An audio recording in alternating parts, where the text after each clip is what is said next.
నిన్న జరిగిన 4:15 మన స్టీల్ ప్లాంట్ మెల్టింగ్ షాప్ 1 దగ్గర ఒక సడన్ ఎక్స్ప్లోజన్, లిక్విడ్ మోల్టెన్ స్టీల్ని పట్టుకుని ఒక బకెట్ లాంటిది ఉంటుంది, దాని ల్యాడర్లో అది బ్లాస్ట్ అయింది.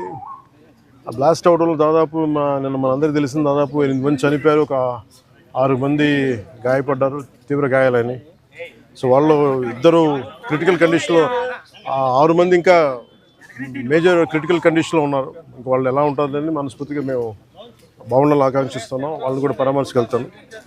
అలాగే ఇంకొక 2 ఇప్పుడే ఇందాక కిమ్స్లో చూసి రావడం జరిగింది. వాళ్ళ ప్రాణాపాయానికి బయటపడ్డారు. ఇప్పుడు ఇందాక లోపలికి పోయి మొత్తం చూస్తూ ఉంటే కార్మికులు కూడా కొంతమంది ఇంటరాక్ట్ అయ్యారు. సో వాళ్ళతో కూడా మాట్లాడుతుంటే ఎలా జరిగింది ఏంటి అంటే, వాళ్ళు అంతకు ముందు రోజు కూడా ఇంకా పక్క దాంట్లో ఇలాంటిది ఏదో జరిగింది, కానీ అది నైట్ టైం ఎవరు లేకపోవడం వల్ల ఒక తెలియలేదని అన్నారు. ఇది బేసిక్, ఇది ఎంత సేఫ్టీ ప్రోటోకాల్స్ ఎంత జరిగినాయి, ఎంత మెయింటైన్ చేశారు సేఫ్టీ ప్రోటోకాల్స్. అలాగే మేజర్ కనిపించేది అప్గ్రేడేషన్ ఆఫ్ స్టీల్ ప్లాంట్ మేజర్గా చూస్తుంటే ఇప్పుడు దాకా నేను దారిలో నిన్న నుంచి అడుగుతూ ఉన్నాను, అసలు ఇలాంటి సంఘటన ఎక్కడైనా జరిగిందా, ఇంతకుముందు జరిగిందా అంటే లాస్ట్ 33 years 36 yearsలో ఎక్కడ జరగలేదు ఇలాంటి ఇన్సిడెంట్ అని చెప్తా ఉన్నారు నాకు వచ్చిన ఇన్ఫర్మేషన్. ఇలాంటి పర్టికులర్ స్టీల్ ప్లాంట్ బిలాయ్ ఉంది, కానీ మిగతా అన్ని కొంచెం డిఫరెంట్ స్టీల్ ప్లాంట్స్, వాటి మెషినరీ కానీ వాటి అప్గ్రేడేషన్ కానీ కొంచెం డిఫరెంట్గా ఉంటుంది. దీనికి లాగా ఉండేది ఒక బిలాయ్ తప్ప మిగతాయి కొత్తగా ఉంటాయి. అదే ప్యారలల్గా మిగతా చోట్ల ఎక్కడ జరుగుతున్నాయని. చైనాలో కూడా జరిగింది, కానీ ఇంకొక ఫ్రాన్స్లో కూడా జరిగింది, కానీ ఇలాంటి సంఘటన అయితే జరగలేదు. ఈ పర్టికులర్ ల్యాడల్, ఈ మోల్టెన్ లావాని క్యారీ చేసే బకెట్, ఏమన్నా చేసే ల్యాడల్ అనే బకెట్ ఇప్పుడు బ్లాస్ట్ అవటం చూడలేదు, ఇప్పుడు జరగలేదని చెప్తా ఉన్నారు. అక్కడ ఒక డిఫరెంట్ బ్లాస్ట్ జరిగినాయి, బట్ ఈ కైండ్ ఇప్పుడు జరగలేదు. అందుకని ఇప్పుడే బొకారో స్టీల్ ప్లాంట్ నుంచి నాకున్న ఇన్ఫర్మేషన్, ఒక 3 men కమిటీ ఒకళ్ళు వచ్చి ఫామ్ చేస్తే వాళ్ళు ప్రిలిమినరీ ఇన్వెస్టిగేషన్స్ కూడా వస్తారు. ఏ నేపథ్యంలో జరిగినాయి, సేఫ్టీ ప్రోటోకాల్స్ ఎలా ఉన్నాయి, సేఫ్టీ ఆడిట్ ఎలా జరిగింది, ఇవన్నీ పరిగణలో తీసుకొని వాళ్ళు చేశారంటే ఇవన్నీ సీరియస్ ఇష్యూస్ కాబట్టి కూర్చోబెట్టి ఒక ప్రెస్ మీట్లో ఇది ఒక ఎమోషనల్గానో ఏదైనా కూర్చోబెట్టి సడన్గా ఒక మాట అనేయకూడదు. అది మా అందరి మీద బాధ్యత ఉంది. అందుకని ముందు ప్రభుత్వ పరంగా కానీ మొత్తం అసలు ఒక్కొక్క రెగ్యులర్ ఎంప్లాయీస్ ప్రాణాలు కోల్పోయిన వాళ్ళందరికీ కూడా 1,72,00,000 వారికి అందజేయడం జరుగుతూ ఉంది. అలాగే కాంట్రాక్ట్ ఎంప్లాయీస్కి 45.75 లక్షలు. అలాగే వాళ్ళ ఎంటైటిల్డ్ టర్మినల్ బెనిఫిట్తో పాటు మరణించిన వారి కుటుంబానికి 5 లక్షలు ఎక్స్గ్రేషియా, మరణించిన వారి కుటుంబ సభ్యులకు ఒక్కొక్కరికి ఉద్యోగం, సివియర్గా ఇంజూర్ అయిన వారికి 10 లక్షలు. అలాగే ట్రీట్మెంట్లో అయ్యే ఖర్చు మొత్తం రాష్ట్రీయ ఇస్పాట్ నిగమ్ లిమిటెడ్ వారు భరిస్తారు.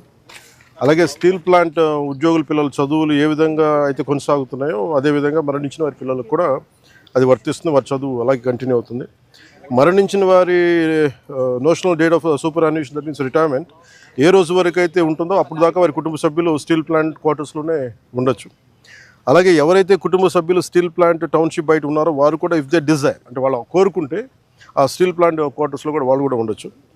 అలాగే ఇందాక నేను చెప్పినట్టుగా బొకారో స్టీల్ ప్లాంట్ నుంచి ఒక 3 men కమిటీని ఎంక్వైరీ జరుగుతూ ఉంది. అలాగే మరణించిన వారి కుటుంబాలకి, ఆసుపత్రిలో ఉన్న వారికి అండగా నిలబడుతూ రాష్ట్ర ప్రభుత్వం కూడా వారికి పూర్తి సహాయ సహకారాలు అందిస్తాం. అంటే ఇవన్నీ అంటే ఒకటి స్టీల్ ప్లాంట్ మన ఇక్కడ ఆంధ్రప్రదేశ్లో ఇది ప్రైవేటీకరణ జరగకూడదని కోరుకున్న వాళ్ళలో ముందుండి గత కొన్ని సంవత్సరాలుగా మేము, ఇది మా కోరిక, ఇది విశాఖ ఉక్కు ఆంధ్రుల హక్కు అని. అంటే మొన్న 32 మంది చనిపోతే దాంట్లో ఈవెన్ మన తెలంగాణలో కూడా 3 చనిపోయారు. ఇది మన విశాఖ దానికోసం అప్పుడు ఉమ్మడి రాష్ట్రంలో. అందుకని ప్రైవేటీకరణ జరగకూడదు, ఇది మన రాష్ట్ర ప్రభుత్వం కింద ప్రభుత్వ స్టీల్ ప్లాంట్ కింద ఉండాలనేది మా అందరి ఆకాంక్ష. అదేవిధంగా కేంద్ర ప్రభుత్వం ప్రధానమంత్రి గారి నాయకత్వంలో ఇది అలాగే కొనసాగిస్తున్నారు అదే స్ఫూర్తిని.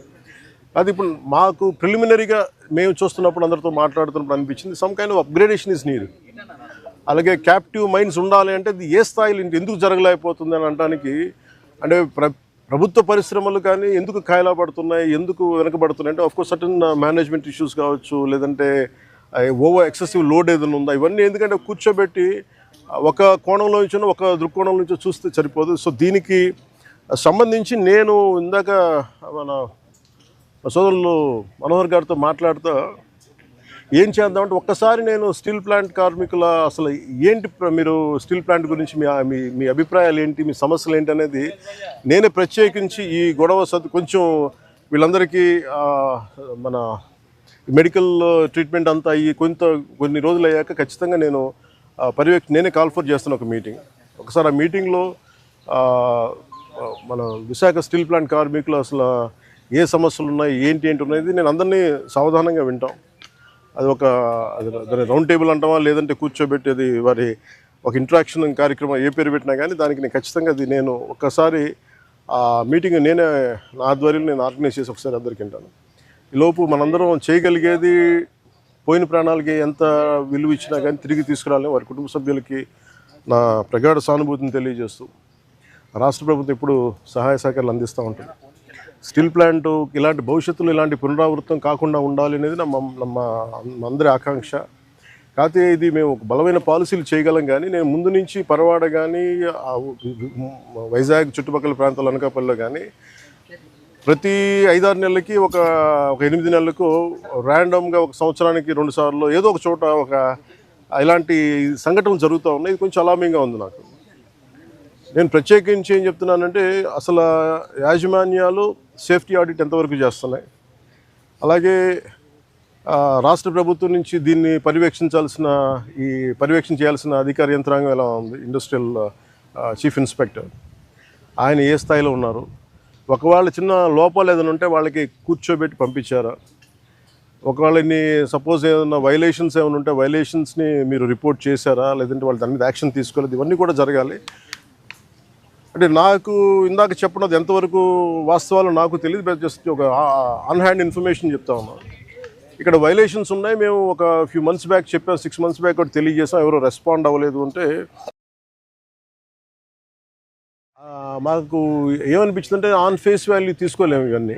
సో అందుకనే దీనికి కీలకమైన కారణాలు ఏంటి, the exact causes and investigation the detail enquiry has been initiated to ascertain the reasons and fix responsibility. అంటే ఎవరైతే నాకు ఆఫ్ హ్యాండ్గా చెప్పారో ఇవన్నీ కూడా కమిటీకి నివేదిక ఇచ్చినప్పుడు ఖచ్చితంగా దాంట్లో పరిగణలో తీసుకుంటారు. ఎందుకంటే ఇది కూర్చోబెట్టి ఇది పొలిటీషియన్స్ కానీ లేదంటే నా పదవి నాలాంటి అంటే దీనికి మేము పై స్థాయి నుంచి చూడగలం తప్ప దీన్ని లోతుపాతులు అర్థం చేసుకునే ఒక అధ్యయన బృందమే వాళ్ళు దీంట్లో ఎక్స్పర్టీస్ ఉన్న వాళ్ళే మాట్లాడాలి దీని గురించి. కాకపోతే నా ఇంటెన్షన్ ప్రతిసారి ఏంటంటే ప్రతిసారి ఇలాంటి దుర్ఘటన జరిగినప్పుడల్లా మనం బాధపడుతున్నాం కానీ పునరావృతం కాకుండా ఏమేం చేయగలగాలి, ఎలాంటి చర్యలు తీసుకోవాలి, ఇది ఇది నిరంతర పహారా. అంటే ఇది ఒకసారి నిర్లక్ష్యం కూడా కాకపోవచ్చు. ఒకసారి మెటల్స్ వాటి తీసుకునే వాటి ప్రభావం ఎలా ఉంటుంది, వాటి యాక్షన్ ఎలా ఉంటుంది, వాటి రియాక్షన్ ఎలా ఉంటుంది, always it is certain accidents జరుగుతూ ఉంటాయి. It always surprises. అంటే ఎంతమంది మేధావులు కూర్చున్నా కానీ శాస్త్రవేత్తలు కూర్చున్నా కానీ వాళ్ళు ఎప్పుడు అర్థం చేసుకోవడానికి ఒక కొత్తది సంఘటన జరుగుతూ ఉంటుంది. ఆ కోణంలో కూడా చూడాలి దీన్ని. ముఖ్యంగా కెమికల్ ఇండస్ట్రీస్ కానీ పరవాడలో కానీ ఇవి ఒకటికి యాజమాన్యాలు 1కి 10 సార్లు చూసుకోవాలి. అందుకని ఇలాంటి పునరావృతం కాకుండా ఉండాలని మనస్ఫూర్తిగా మేము అందరం కోరుకున్నాం. మరోమారు నేను మీకు మాటిస్తున్నాను, స్టీల్ ప్లాంట్ కార్మికులందరితో కూడా నేను ప్రత్యేకించి కూర్చుంటాను. ఒక అవసరమైతే ఒకే రోజు అందరూ తీసుకోలేను కాబట్టి ఒక కనీసం అటెస్ట్ ఒక 4-5 గంటలు కూర్చుంటాను. ఇంకా నీడెడ్ అవసరం అనుకుంటే ఇంకో రోజు కూడా దీన్ని ఎక్స్టెండ్ చేసుకొని నేను దీని మీద నేను మీ సమస్యను సంపూర్ణంగా అర్థం చేసుకోవడానికి దాన్ని ముందుకు తీసుకెళ్తాను. ముందు ఇదంతా అవనివ్వండి. అంటే ఇప్పుడు ఈ కమిటీ అయింది ఏం లేదంటే నాకు రేపేం చెప్పేసి ఎల్లుండి అని చెప్పేసి, కానీ నాకేంటంటే ఇప్పుడు కమిటీ వస్తుంది కదా బుకారం స్టీల్ ప్లాంట్ నుంచి. ఆ కమిటీ అంతా వచ్చిన తర్వాత ముందు దీని మీద ఒక సంపూర్ణమైన ఒక స్పష్టత వచ్చిన తర్వాత దాని తర్వాత తీసుకుంటాం.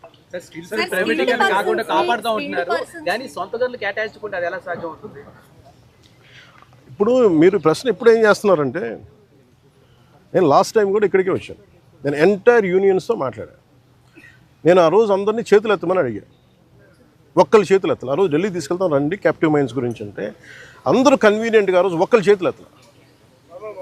అంటే మీరు ఇండివిజువల్ పార్టీ పాలిటిక్స్ మీరు కలెక్టివ్గా స్టీల్ ప్లాంట్ మాది అనుకున్న irrespective party verticals or wing verticals పక్కన పెడితే మీరు స్టీల్ ప్లాంట్ కార్మికులు బాగు కోరుకోవాలి, ఇది బాగుండాలి, ఇది విశాఖ ఉక్కు, ఇది ఆంధ్రుల హక్కు అనే మీరు పదాన్ని నిజంగా మీరు ముందుకు తీసుకెళ్ళాలి స్ఫూర్తినంటే నేను ఆ రోజున ఇదే దాంట్లో గత వైసీపీ ప్రభుత్వం ఇది అమ్మేస్తానంటే మేము వచ్చి కూర్చొని కొట్లాడాం దీనికి. అదే దాన్నే నివేదిక రూపంలో నేను మన హోంమంత్రి గారికి తెలియజేశాను. అది మీరు చూస్తే వెంటనే దాన్ని ఆ ప్రైవేటీకరణ కూడా ఆగి ఈరోజు ఇక్కడికి వచ్చింది. ఇది మేమందరం సమిష్టిగా చేసాం, మాట్లాడాం. కాకపోతే ఏమవుతుందంటే దీన్ని క్యాప్టివ్ మైండ్స్ అంటే మరి ఇంతకాలం ప్రాబ్లం ఏమవుతుందంటే సార్, మీరు మాట్లాడుతున్నప్పుడు నన్ను అడగగలరు. అంటే మీరు సమస్యలు మోసేవాడి మీద మీరు ఒక పంచింగ్ బ్యాగ్ లాగా అంటే మీరు అంటున్నాను కానీ జనరల్ నేను జస్ట్ ఒక పర్సెప్షన్ చెప్తా ఉన్నా. ఎవరైతే బాధ్యతలు తీసుకుంటారో వాళ్ళ మీద ఎక్కువ ప్రశ్నలు వస్తాయి తప్ప అడగాల్సింది ఎవరు? ఒక 5 సంవత్సరాల నుంచి వాళ్ళు ఉన్నారు. దానికి ముందు కాంగ్రెస్ ప్రభుత్వం ఉంది, ఆల్మోస్ట్ క్లోజ్ టు 10 years. ఇది అప్పటి నుంచి చేయాల్సింది. ఇవన్నీ వారసత్వపు ఇష్యూస్గా వచ్చినాయి, లెగసీ ఇష్యూస్గా వచ్చేసినాయి. నాకేముంది, నేను ఏ సమస్యల నుంచి మేము పారిపోవడానికి లేము. ఉన్నది వాస్తవాలు చెప్పి అర్థం చేసుకొని దానికి ఒక పరిష్కార మార్గం ఎతకడానికే మేము సంపూర్ణ సర్వ ప్రయత్నాలు చేస్తాం. మీరేదో అడుగుతాను మేడం. సార్, టెక్నికల్గా ఉన్న వాళ్ళని తగ్గించేసి అడ్మినిస్ట్రేటర్స్తో రన్ చేస్తున్నారు. పని ఒత్తిడి కూడా కార్మికులు, నిర్వహణ లోపం చాలా ఎక్కువగా ఉంది అనేది కూడా లోపల పనిచేసిన కారణం వాళ్ళు అంటున్నారు మేడం. ఇది ఇంత మీరు అడిగిందే నాకు చెప్పారు. కాకపోతే ఇది ఏంటంటే ఇది మనం నేను దీనికి సంబంధించి అనుభవం ఉన్న వ్యక్తిని కాదు నేను.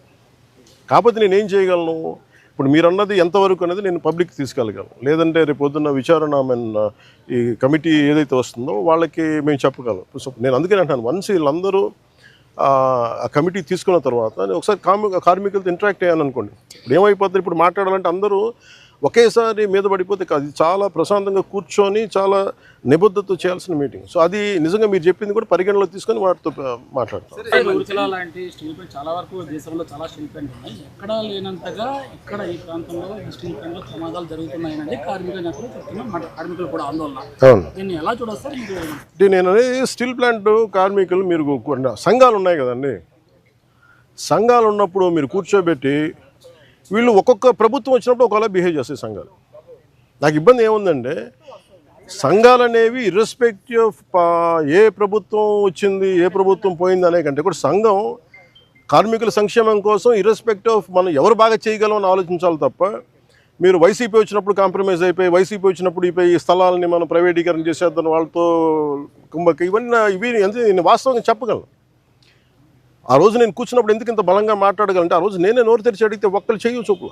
సో అందుకని మొదటి రక్షణ కవచం ఎవరు?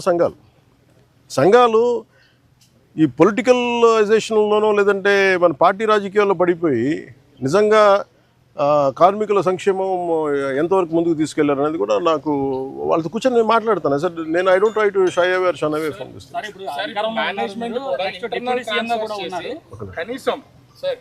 మేనేజ్మెంట్ కూడా ఇంటర్నల్ ట్రాన్స్ఫర్ చేస్తుంది. అసలు సంబంధం లేనటువంటి డిపార్ట్మెంట్ని డిప్లాయ్ చేయడం వల్ల ఈ ప్రమాదం జరిగింది అనేది, చనిపోయినటువంటి వాళ్ళు కూడా అట్లాంటి వ్యక్తి ఒకరు ఉన్నారనేది ఇప్పుడు కార్మికులు చెప్తున్నటువంటి మాట.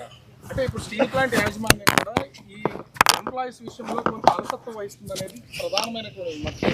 దీని మీద అసలు ఏమన్నా మేనేజ్మెంట్ మాట్లాడడం కానీ అంటే ఇవన్నీ సార్, ఇవన్నీ కూర్చోబెట్టి మనం ఇలాంటి సంఘటన జరిగినప్పుడు మాట్లాడతాం. సంఘటన జరిగినప్పుడు అన్నీ బయటకు. నేను అంటానంటే who is the first line of defence ఇక్కడ మీరు చెప్పండి. ఫస్ట్ లైన్ ఆఫ్ డిఫెన్స్ ఎవరు? కార్మిక సంఘాలు, యూనియన్స్. వాళ్ళ పనులు సరిగ్గా చేస్తున్నాయా లేదు ఇవన్నీ వాళ్ళు మాట్లాడాల్సింది. వాళ్ళు ఆ రోజు నేను వచ్చి కూర్చున్నప్పుడు ఒక్కడు నేను ఇదే చెప్పాను, మాకు ఇన్ని సమస్యలు ఉన్నాయి. ఓకే, మన అందరం కింద పెడతాము, మీద పెడతాము, వెళ్తాము, 10 సార్లు ఒక నెగోసియేషన్ జరుగుతాయి. అసలు సమస్యని మీరు ఇవన్నీ చెప్పకుండా మీకు అన్యాయాలు ఇవి జరిగిపోతున్నాయి అంటే నేను అనేది ఏంటంటే మీరు ఒక లాజికల్గా ఒక రేషనల్గా మాట్లాడకుండా పూర్తి ఎమోషన్ మీదను ఇలా కూర్చొని మాట్లాడితే కాదు. కూర్చోబెట్టి లాగ్ బుక్స్ తీసుకోవాలి, ఏమేం జరిగినాయి, నిజంగా మీరు చెప్పినట్టుగా అడ్మినిస్ట్రేటివ్ జాబ్ని పెంచి స్కిల్డ్ లేబర్ని లేకుండా చేస్తారు. ఇవన్నీ ఏంటంటే మనం ఆఫ్ ద హ్యాండ్ ఇలాగ మనం కూర్చొని ఇది మీడియా ట్రయల్ కాదు, లేదంటే సోషల్ మీడియా ట్రయల్ కాదు. It should be a very deep investigative approach with committee of experts has to happen. దీనికి పొలిటికల్ విల్ ఉండాలి. దీనికంటే నేను ఈ రోజుకి చెప్తాను కదా, ఇండివిజువల్గా మేము యాజ్ జనసేన పార్టీ ఈరోజు మేము ప్రభుత్వంలో భాగస్వామ్యం అయినా కానీ మేము ఎక్కడ దీన్ని షన్ చేయట్లేదు. More than willing to understand. మేము పదే చెప్పాం కేంద్ర ప్రభుత్వానికి, ఏది అధికారంలో లేనప్పుడు చెప్పాం, ఇది మీరు దయచేసి దీన్ని, ఇది ఒక హార్డ్ కోర్ మేము త్యాగాలతో వచ్చింది, ఇది మీరు దయచేసి దీన్ని చూడండి అంటే మేము దాన్ని స్ఫూర్తిని వాళ్ళు గౌరవించారు. ఈరోజు ఉంది అంటే ప్రైవేటీకరణ కాకుండా ఉండాలంటే. కాకపోతే దీన్ని కాపాడుకోవాల్సింది కూడా ఒక నిజంగా అన్డ్యూ డిమాండ్స్ ఏమైనా ఉన్నాయా, జెన్యున్ డిమాండ్స్ ఉన్నాయా, ఇవన్నీ కూడా చాలా నిబద్ధతతో కూర్చొని చేయాలి సార్. చాలా కన్సల్టేషన్స్, చాలా డెలిబరేషన్ జరగాల్సిందే. అందుకని నాకు స్టీల్ ప్లాంట్ చాలా అద్భుతంగా ఉండాలి, ఇలాంటి ప్రమాదాలు జరగకూడదు అనేది మా అందరి ఆకాంక్ష. Thank you.